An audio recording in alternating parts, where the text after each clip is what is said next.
All right, so now the question says a ray of light enters a glass block and is refracted as shown in figure 1.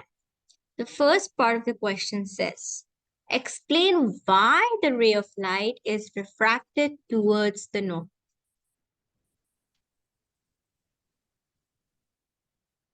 Oh, is does it have something to do with like Yeah. less dense if the material is less dense or Yes. more dense? Yes, exactly.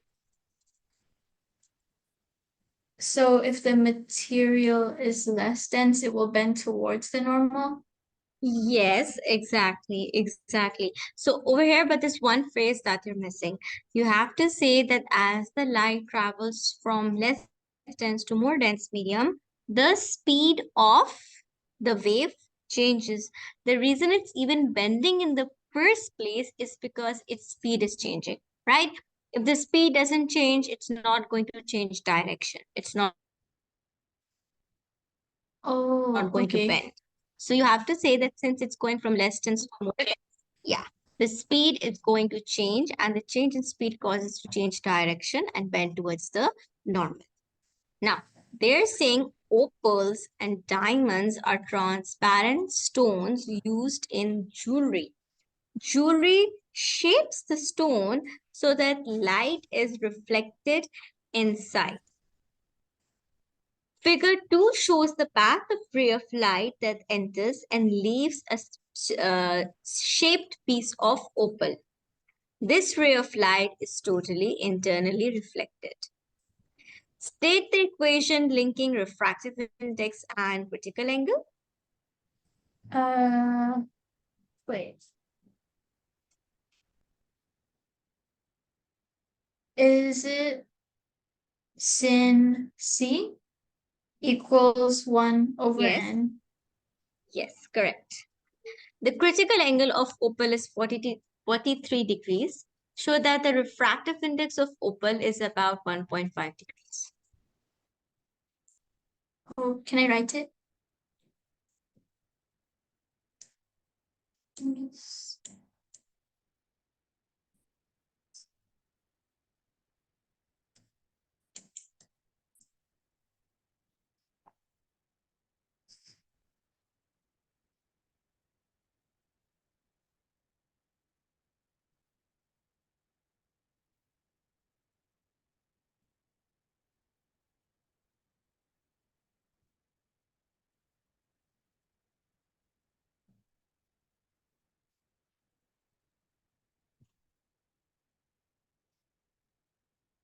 Right.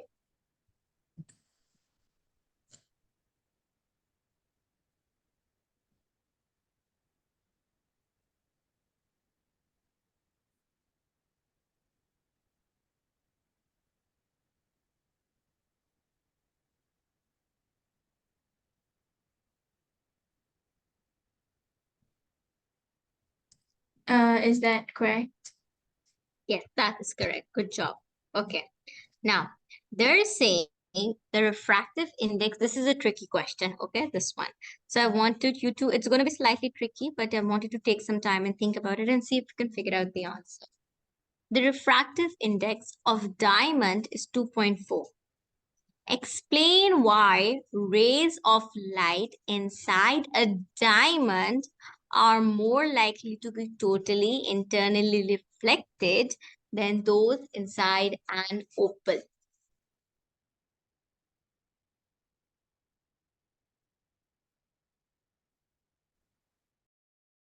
And this is for 3 marks. The number of marks are also important when solving questions because they're always going to give you an idea of exactly how much of an information and also the difficulty level of the question, right? This is slightly tricky. So I want you to take your time. I want you to think about it. Why do you think, and there's no hurry, you can take your time. Why do you think that the rays inside diamond are more likely to be totally internally reflected?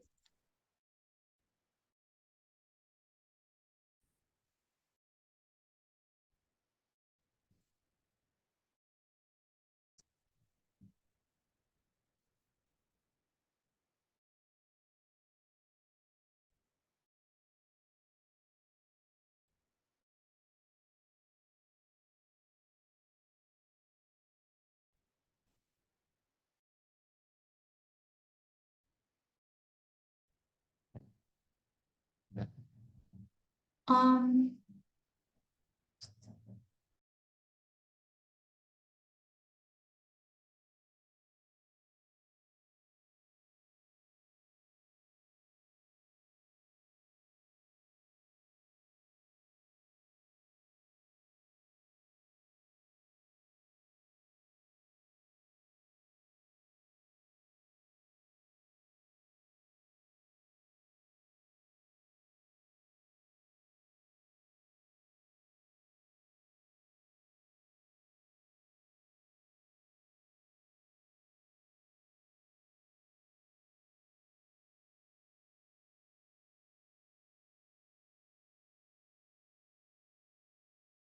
I will give you a hint. This part 2 will help you figure out the answer for part 3. oh, okay.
Do you want another hint?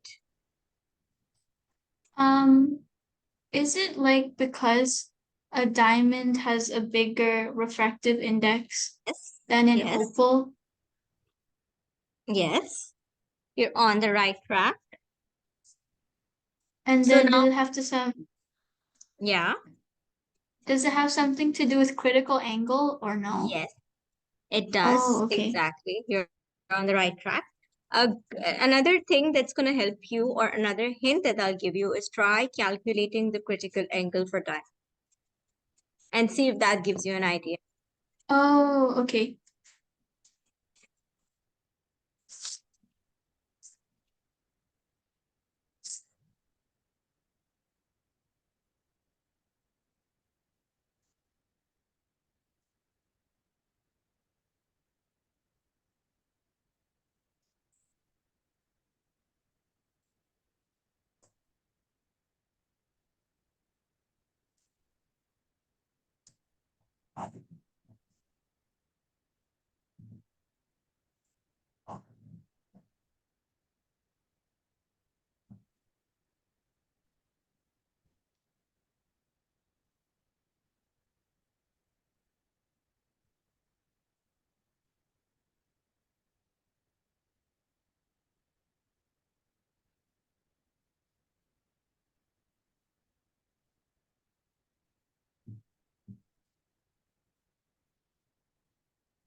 Did you find the critical angle for diamond? Yes, I found it for both. Great. What's the value that you're getting? For diamond, I got 24.62. Right. So you can round it off to 25 degrees. Okay. Now, Oh, okay. now think of it this way, that the critical angle for diamond is quite small compared to opal, right? Oh, Now, so is it like yeah, go on. Now, so link, is it like yeah, it's easier to get the yes, critical angle? yes, yes, yes, you're on the right track. So over And here, if okay. you okay, yeah, sorry. No, say what you're saying, complete what you're saying. Oh, so like if you exceed the critical angle and it is refracted back. Mm, Mm-hmm. Okay. Now, you have got the answer. Let me tell you how you're going to write it down in the exam. Okay. When you're writing it down in the exam, this is a 3-mark question. So you have to make sure you mention 3 points. The first point that you can go ahead and mention is that you can say the refractive index of a diamond is larger than opal, right? The larger the refractive index, the smaller the critical angle, right? It's an inverse relationship. It's an opposite relationship. If the refractive index is high, for example, for diamond, it's high, the critical angle was smaller. So you mentioned that. Step number 1. Then you say the critical angle for diamond is 25 degrees, right? If you want, you can show your calculations as well. You show your calculations, you write down that the critical angle for diamond is 25 degrees. Hence,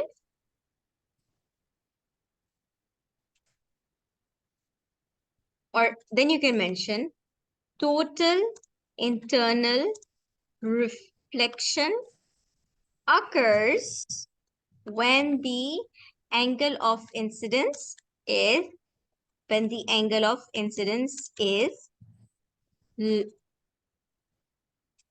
larger than the critical angle. Hence, in diamond, there are more chances of total internal reflection, right? That's how you're going to word your answer. 3 points you have to state. First, state the relationship between the refractive index and the critical angle. Then calculate your critical angle and then reinforce. First, explain that when does total internal reflection occur? When the angle of incidence is larger than the critical angle. So since the critical angle for diamond is small, there are more likelihood or more chances that total internal reflection will occur, right? So this is how you're going to formulate your answer. Got it? Making sense? yes. Okay, perfect. All right, now they're saying the diagram shows one of the two 45-degree prisms used in an optical instrument. The second prism is not shown. A path of ray of light is partially shown. State what is the effect shown at point A? Uh at point A, is it like refraction or like mm, You know it. I'll tell you that. You know it. You know the answer. oh, Think about it. Over here, the light goes from less dense medium to more dense medium, correct? At this point, oh, yeah. it goes from less dense to more dense. But it continues to travel in the straight direction. Why? Because it is hitting the surface at a 90-degree angle. That's what we discussed in the last class. If angle of incidence is 90 degree, or angle of incidence is 0, the light does not deviate. So same thing is happening. The light is hitting the prism at a 90-degree angle. So it does not get refracted. It continues to travel in the straight direction. Now, it travels through the prism until it reaches point A. At this point, the light is now supposed to travel from the more dense medium outside to the less dense medium, but it doesn't. Instead, it what happens? Instead, what is happening? Because Is it at point A, yeah, go on. is it reflecting? Yes, it is. And what's the full form that you're looking for? The light should have is traveling from less dense to more dense. It should have refracted, right? It was going from more dense to less Oh, dense. It total should have internal refracted. reflection. Yes, exactly. This is total internal reflection. So the light should have refracted, but it did not. Instead, it is traveling back into the prism. Instead of leaving the prism and going to the air and being refracted, it's traveling back into the prism. Hence, total internal reflection. Now, they're saying a ray of light exits the second prism along the line CD. Draw the position of the second prism inside the dotted square. Do you think you can draw the, do you think you can possibly draw what the second prism is Um, going to look like? If possible, can you annotate on the screen? Keep in okay. mind that the concept of the prism will stay. Look at the another hint, Sasha. Look at Mhm. the way the light is traveling. The light is going down, and then something's happening over here that's making it come out from the right. So you have to draw the prism in such a way that the light's going to come to the prism, and then it needs to bend in such a way, yeah, that it comes out like this. Yes. So now you have to draw the prism itself. You have to draw this triangle, this prism. What is the shape of the prism going to be? Yes. And then, Yes. oh, wait, this is supposed to be straight. Yeah, it's fine. No, I get what you're saying. Right? Perfect. That is absolutely correct. So you'll have a triangle like this, and the total internal reflection is going to occur on the long side of the triangle or the prism. Perfect. And then complete the path of the light. That you have done that already. So that's done. Okay. Now, after that, they're saying to you is, the diagram shows a light ray passing through a semicircular block of glass. The dotted line is the normal to the surface at X. When the light ray hits the surface as shown, all of it is reflected back inside.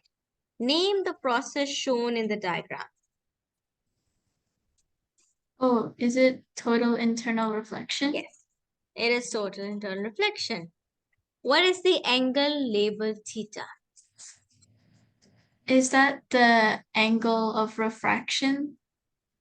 Uh, no, Oh, we won't label it angle of refraction. oh, because I thought this one would be like I am. Yes, you're right. That is the angle of incidence. What about theta though? Theta will not be called angle of refraction. Oh, is it? It's not I'll angle. give you, So, I'll, yeah. oh, or is it critical angle? No, it's not the critical angle either. Angle of reflect. Okay, what is the process called? Uh, total internal reflection.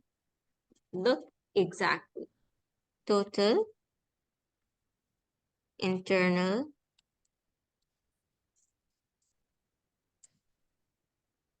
What does the name say? What's in the name? Total internal. Oh, it's Yes. reflection. Yes, exactly.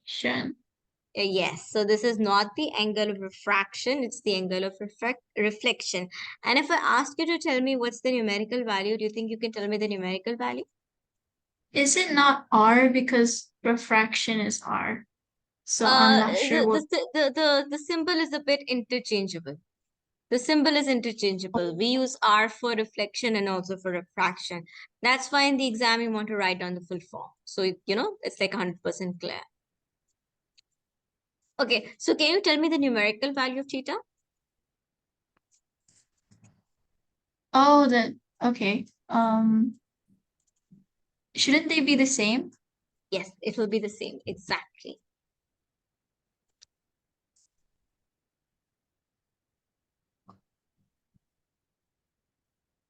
Hold on. Give me 1 second.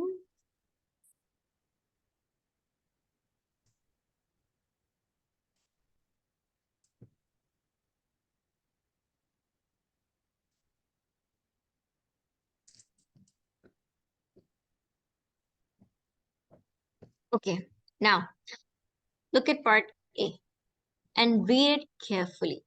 Which diagram shows the reflection of a ray of light at a plane mirror, at a normal mirror? Which diagram shows reflection? That reflection is taking place on a surface of mirror. Oh, at a plane mirror. Yeah, plane mirror. Plane mirror simply means that it's a straight mirror. It's not at Oh, an angle or anything. Yeah, it's completely straight. Completely horizontal or vertical, whatever, but it's like straight. would it be D? Yes, it would be D, correct.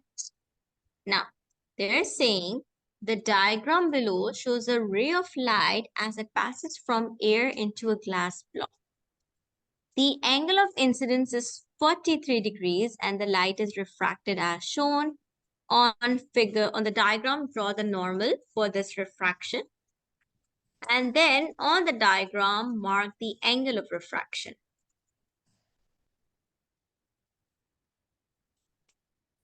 Can you also label the angle of refraction? And also you have to measure the angle of refraction as well.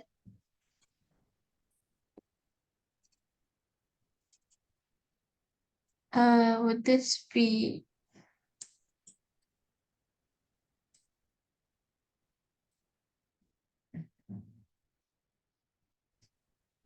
Mm, mm, mm, mm, mm, mm, mm. Oh, did I get it mixed up? Yes, you did. Remember this, that the angle of incidence is always going to be, think of it this way, that look at the direction of the arrow, okay? The direction of the arrow, so the arrow is pointing down, right? That will tell you which ray, the angle of incidence is the starting angle, okay? The ray that is actually falling, not the ray that is getting refracted, the ray that is falling. So think of it that way. If you go back, let me clarify this actually. Let's say this is your normal, okay? Now, in your normal, follow the beam of light. As the beam of light is coming down, it is hitting the surface of the glass, okay? This is going to be the angle of incidence, this. This will be the angle of incidence. The angle of incidence is the angle that the incident ray makes. Incident ray. What is the incident ray? Incident ray is the ray that is actually falling on the surface. Okay? So this is the ray that's falling on the surface, right? It depends upon what is again, so look at the direction that the light is traveling. The light is traveling down, right? The light is traveling down. So the light that is falling on this surface, this is the incident ray, okay? The light hits the surface, the medium changes, the speed of light changes, and the light changes direction. As a result, we get refraction. So this becomes the angle of refraction. Okay. Now, after that, the light continues to travel even further. Okay. The light continues to travel even further. Now, as the light continues to travel even further, it hits the second boundary. Okay. At this point, the ray is going to be refracted again, right? At this point, the ray is going to be refracted again. And since the ray is going from more dense to less dense, it will be refracted away from the normal. Now, in this second, think of this as two separate scenarios. In the first scenario, the light was going from less dense to more dense. This was the angle of incidence because this is the direction in which the light is traveling. And this was the angle of refraction. Now, in the second scenario, the light is going from the glass to the air. So, keeping that in mind, can you tell me what do you think should be the angle of incidence? Look at the direction of the, Look at the direction of the arrow. Okay? The arrow is pointing. Look at the direction of the arrow. Okay?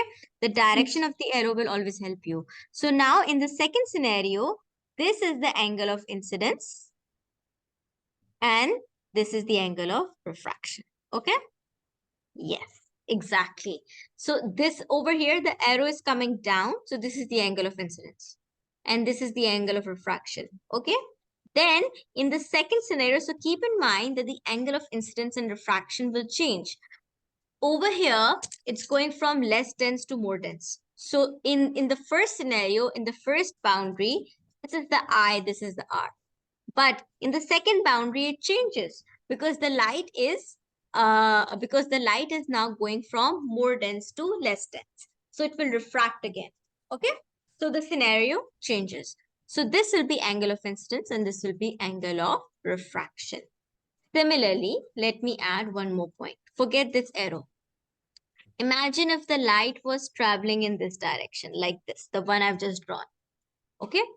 Now, if we consider our angle of incidence and refraction, they will change. Remember, the direction of the arrow will always tell you. So the arrow is going like this, right? The arrow will tell you where the angle of incidence is. So this becomes the angle of incidence and this becomes the angle of refraction. Okay, always look at the arrow on the light. That will always help you figure out what is the angle of incidence and what is the angle of refraction.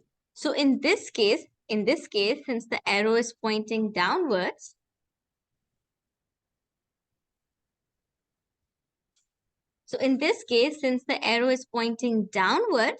this is what the situation is going to be. Clear? Making sense? Yes. Okay. So, they asked us to measure the angle of refraction. Do you have your protractor with you? Yeah, but I'm not sure how to use it. I'll tell you. That is exactly why I asked. So I can actually teach you how you measure the angles as well. All right. So the way you are going to measure the angle of refraction is that. That's it. This is what your protractor looks like. Correct? Yes. In your protractor, there's going to be a center point over here. Okay? There's going to be a center point, right? So if you will take your, in fact, let me show you on the actual protractor one second.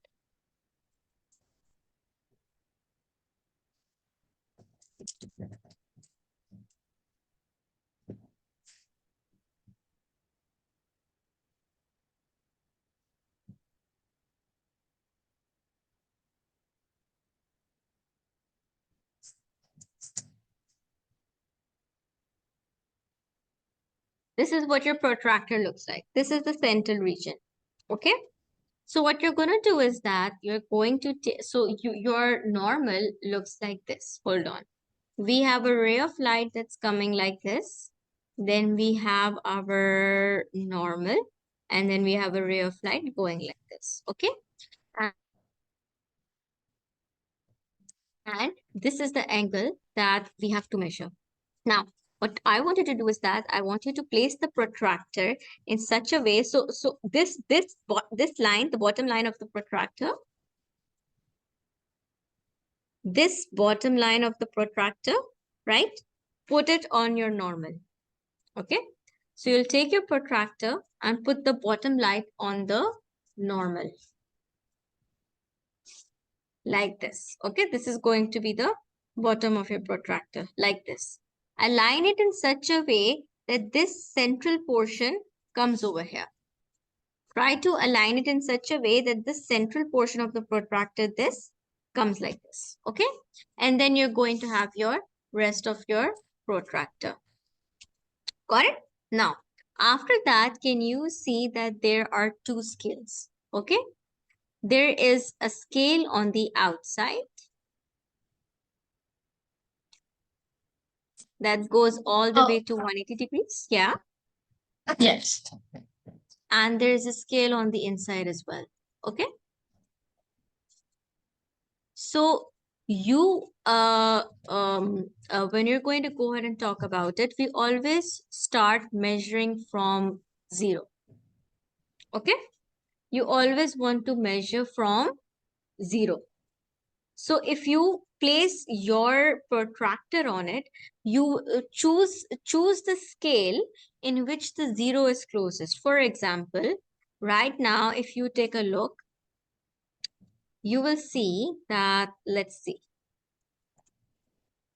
This is what the scenario is going to look like right now. Over here at the bottom is your normal, okay? And then you have your angle of refraction like this, okay? So if you see the 0 on the outer scale, the 0 on the outer scale is quite far, right? If you read it from this 0, this 0 is going to give you a huge value. If I read it from the outer scale, if you're reading it from the outer scale, this is the 0. So actually, I get a value of 135 degrees. In my example, I'm not saying in the question, right? And you will be measuring this angle. Now, this is not the angle we want. We want to measure this angle, right? This is the angle of refraction. This is the angle we want to measure. So you will have to use the inner scale. Okay. So place your protractor. Okay. Place your protractor the way I have explained. Place it in such a way that the bottom line matches the normal. The middle portion comes over here where you're measuring the angle from, where the line is starting from. And then using the inner scale, you will measure the angle, right? You want this angle, you want the smaller angle, you don't want the huge angle. So use the inner scale because you want the smaller value. Remember this, the angle always needs to be measured from 0.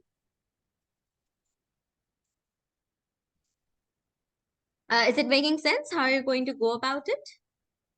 Oh, yeah, I get it. Okay, let me know if there is any confusion. I can also make a video and WhatsApp it to you or show it to you. So I measure the one on the inside. Yes, yes. Remember, yeah, exactly. So remember the angle you are measuring is always going to be from 0. Okay. So if you use the outer scale, if I use the outer scale, I will be measuring this huge angle, right? If I use the outer one,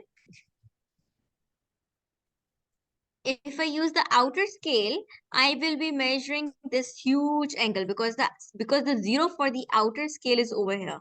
So I will be measuring this huge angle, but this is not the angle I want. The angle that I want is this angle. The angle I want is this small angle. So I will have to choose this 0, which means I need to read the inner scale.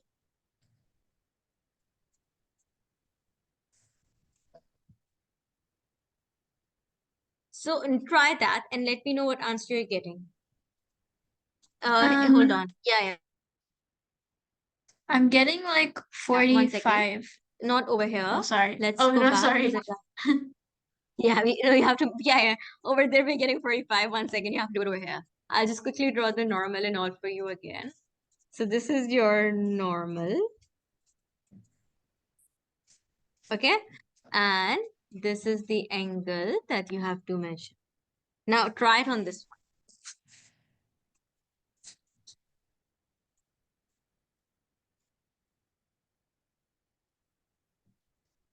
Oh, it's like 30. You're getting around 30 degrees. Okay, yeah, that's fine. Okay, now next they're saying that state the relationship between refractive index, angle of incidence, and angle of refraction. Isn't it the one with sine Yes, yes, n equals sine I over sine R? yes, absolutely correct. Now calculate the refractive index of glass.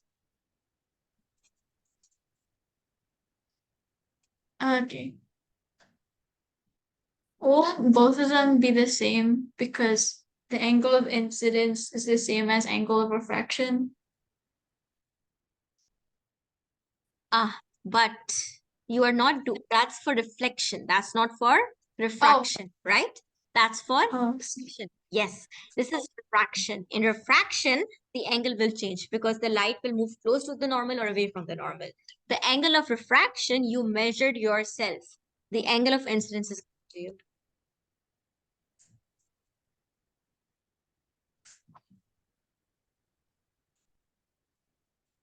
I calculate the refractive index. Yes.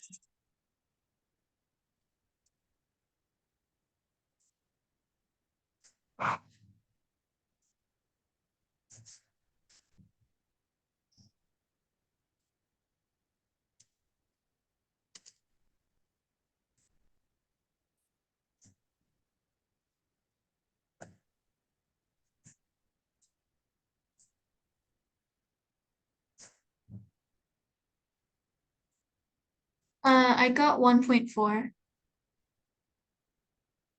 Yes, that is correct. Okay. Now, the diagram shows how light can travel in a glass fiber. What is the name given to the effect shown? Total internal reflection. Yes, correct. Now, explain what is happening to the light in the glass fiber. Now, same process that you've explained, total internal reflection, I want you to explain it. You can take your time, jot down the points if you want, formulate your answer, and then let me know. How would you answer this in the exam? Okay, 3 points because it's 3 marks. Yes.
Do I only Yeah. need to say, like, do I only need to mention total internal reflection and critical angle, or is there something else? Why don't you go ahead, tell me what you've got so far, and then I'll tell you if you've got all the points. What I wrote is that like total internal reflection takes place, and it's like when all of the light will be reflected back when the angle of Right? incidence becomes greater than the critical angle. Yes. If you Yes. exceed the critical angle, the light bends back.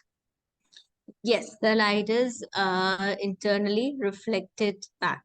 Yes, that is correct. Okay. Now they're saying that a student plans to measure the refractive index of glass. She traces a ray of light through the glass box as shown. Which letter represents the angle of refraction? Is it D? It is D, exactly. And can you please identify angle of incidence? A. Exactly. B and C are null and void because we are not measuring them with the normal. So it's really important that we always emphasize on that. Okay. Now, this is an interesting question. Explain how the student can use the glass block to find an accurate value of the refractive index of glass. So using this apparatus, can you think of its 4 points? You have to mention at least 4 points. How can the student calculate the refractive index?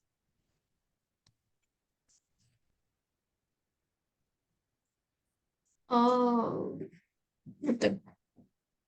with the glass block. Yeah, using the glass block, like they've shown you over here.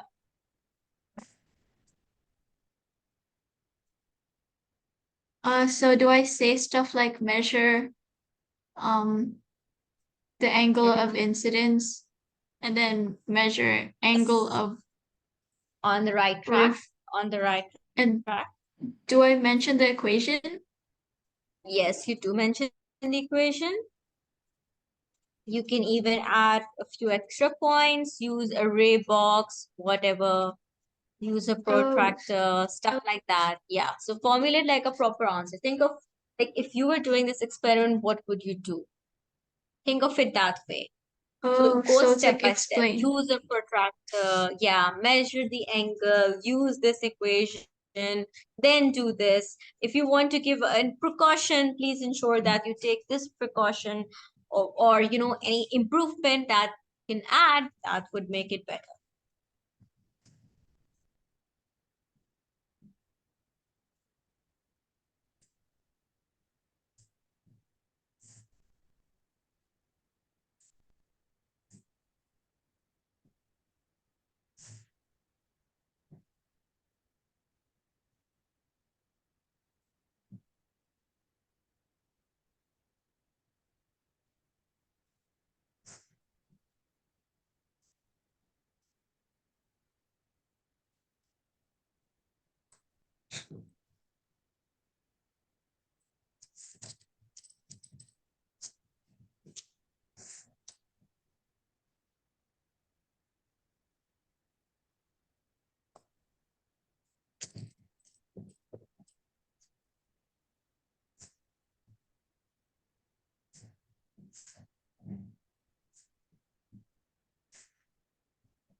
Okay, I think I'm finished. Right, go on. So what I wrote is use a ray box on the glass block so it Mm-hmm. produces a ray of light. Use a ruler to draw the normal. Use a Mm-hmm. protractor to measure the angle of incidence and the angle of refraction. Mm-hmm. Uh, insert those values in the equation n equals sin I over sin r to get the Right. refractive index. Correct. Perfect. Now, just to add, not to add to your answer, just to let you know, when we are drawing diagrams like these, right? There are a few sort of precautions or a few improvements that we can do. First of all, because in the Cambridge board, they actually do have to draw these diagrams, right? In your in Excel board, they don't actually ask you to draw proper diagrams. In the Cambridge board, they have to make the actual proper diagrams. You guys don't have to do that. But since you never know what kind of questions they ask, when we're drawing diagrams like these, right? There are a few things you have to be careful of. For one, always make sure you use a very thin and sharp pencil to make diagrams like this. Okay? That way, because you're measuring the angles, right? So the thicker your line is going to be, the greater the chance that there's going to be, and the angle you're going to measure is going to be incorrect. Thinner the line, the better. Always draw the line using a ruler. Okay? Then another thing that I want to mention that you will find useful in all sciences, right? If you with in chemistry or in biology, or even later on when you do your A levels, is that one of the ways to always make your experiment good is to repeat the readings and take out an average. Okay, so for example, in an experiment like this, it would be a good idea that I take multiple measurements of sine I take multiple measures of sine R, I take out the average, and then I use the formula, right?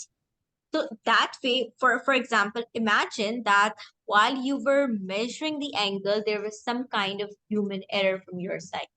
You maybe perhaps the glass block moved a bit. Maybe the ray box moved a bit. You did not get an accurate value. If you're doing this experiment in actual physics lab, that one small mistake will give you an incorrect result, right? So what we normally do is that we take multiple readings and we take out the average of those readings. That way, even if one of the readings is incorrect, since we repeated it, right? Since we're repeating it, by repeating it, we're eliminating the chance of there being any human error, there being any error from your side. So that will eliminate the human error and it's going to give us the accurate answer. So that is some another point that I'm mentioning these points that you can consider whenever you get experiment questions like these. This is just on waves. You get these sort of experimental questions on all topics in physics. So this is something that you can apply in nearly every topic. Take multiple readings and then take out the average, right? It makes your experiment much, much, much better, right? Making sense, Oh yeah, and it gives you right? an extra mark, right? If you say like Yes. repeat the experiment. Yes, exactly. And that's a point that you can usually, like I said, mention in multiple topics, right? Multiple topics we're going to study. So in every topic, nearly this sentence works. So it's like, you know, that one statement that you can learn and use it in nearly every question that shows up like this. Okay, all right. Okay, Sasha, we'll go ahead and we will stop it over here for today. And then in the next class, we'll just finish off the questions that we have on this topic. Okay? Okay, thank you. Okay. Thank you so much, Sasha. See you next time. Have a good